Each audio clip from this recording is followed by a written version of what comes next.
आतंकवाद के जख्म गहरे रहे हैं, लेकिन अब उन जख्मों को भरने की कोशिश तेज होती दिखाई दे रही है। आतंकवाद की वजह से जिन परिवारों ने अपने अपनों को खोया है, उनके लिए अब उम्मीद की नई किरण सामने आई है। जम्मू में उपराज्यपाल मनोज सिन्हा ने आतंकवाद से प्रभावित 66 और परिवारों को नियुक्ति पत्र सौंपे और इस दौरान एलजी ने साफ संदेश दिया कि आतंकवादियों और उनके समर्थकों को बख्शा नहीं जाएगा। किन परिवारों को मिले नियुक्ति पत्र, देखिए खास रिपोर्ट।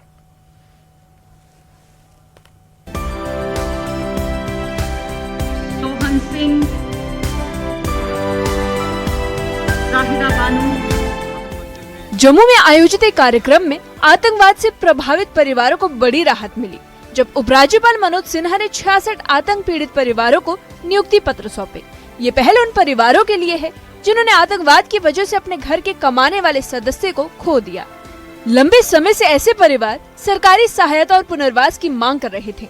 एलजी प्रशासन ने अब इन मामलों को प्राथमिकता देते हुए पीड़ित परिवारों को नौकरी के माध्यम से आर्थिक और सामाजिक सहारा देने की कोशिश की है।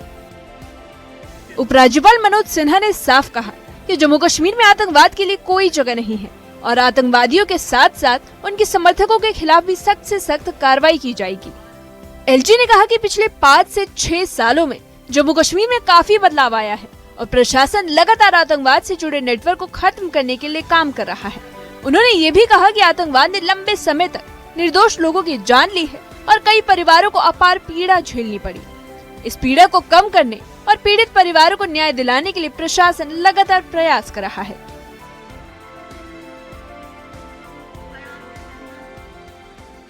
एक स्पष्ट संदेश है कि एक ऐसी व्यवस्था जन्म ले चुकी है जो आतंक से जुड़े लोगों को बेरहमी से सजा देना चाहती है और पीड़ितों की गरिमा बहाल करने के लिए दृढ़ता से अपने कर्तव्यों का निर्वहन करना चाहती है। ये नैतिक घोषणा एक ऐसी व्यवस्था की स्थापना की घोषणा है जो न्याय को केवल शब्दों में नहीं बल्कि अपने कर्मों में परिभाषित करती है। एलजी ने अपने संबोधन में ये भी बताया कि प्रशासन ने सभी जिलों के डीसी और एसएसपी को निर्देश दिए थे कि आतंकवाद से जुड़े पुराने मामलों की जांच की जाए। इसका मकसद ये सुनिश्चित करना था कि जिन परिवारों ने वास्तव में आतंकवाद के कारण अपने प्रियजनों को खोया, उन्हें सरकारी योजनाओं का लाभ मिल सके। एलजी ने कहा कि कई मामलों में सालों तक फाइलें लंबित रही और कई परिवारों को बार बार दफ्तरों के चक्कर लगाने पड़े, लेकिन अब प्रशासन ने इन मामलों को व्यवस्थित तरीके से जांच कर योग्य परिवारों को नियुक्ति पत्र देने की प्रक्रिया तेज कर दी है। और ऐसे तत्वों को मैं कहना चाहता हूं कि आतंकवाद और उसके जुड़े तंत्र के लिए अब जम्मू कश्मीर में कोई भी स्थान सुरक्षित नहीं है। जो लोग इस व्यवस्था के हिस्सा रहे हैं उन्हें भी ये समझ लेना होगा कि अब जवाबदेही से बचना संभव नहीं है। उन्हें चुन चुनकर सरकारी नौकरी से निकालने का क्रम जारी रहेगा और कानून के तहत उन्हें सजा भी जरूर दिलाई जाएगी। मैं ये भरोसा देना चाहता हूं कि जब तक इस तंत्र का अंतिम धागा समाप्त नहीं होता तब तक ये कार्रवाई चलती रहेगी। नियुक्ति पत्र प्राप्त करने वाले परिवारों ने भी प्रशासन के इस कदम पर राहत और संतोष व्यक्त किया।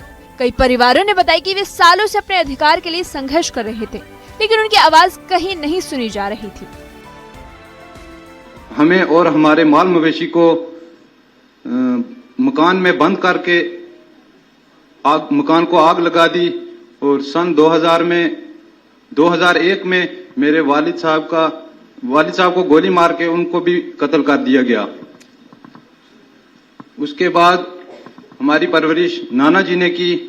सन 2008 में मैं श्रीनगर बीमना में यतीम ट्रस्ट राहत मंजिल में मुझे छोड़ दिया गया और वहां मैंने अपनी तालीम हासिल की। ज्यादा कुछ न कहते हुए मैं अपने जनाब एलजी साहब का अपने तहे दिल से शुक्रिया अदा करता हूं कि जिन्होंने इस मुश्किल वक्त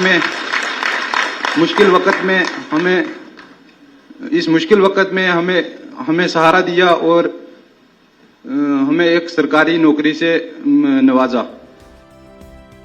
पीड़ित परिवारों का कहना है कि पहली बार उन्हें ऐसा महसूस हुआ कि सरकार ने उनकी पीड़ा को समझा है और उनके भविष्य के बारे में गंभीरता से सोचा है।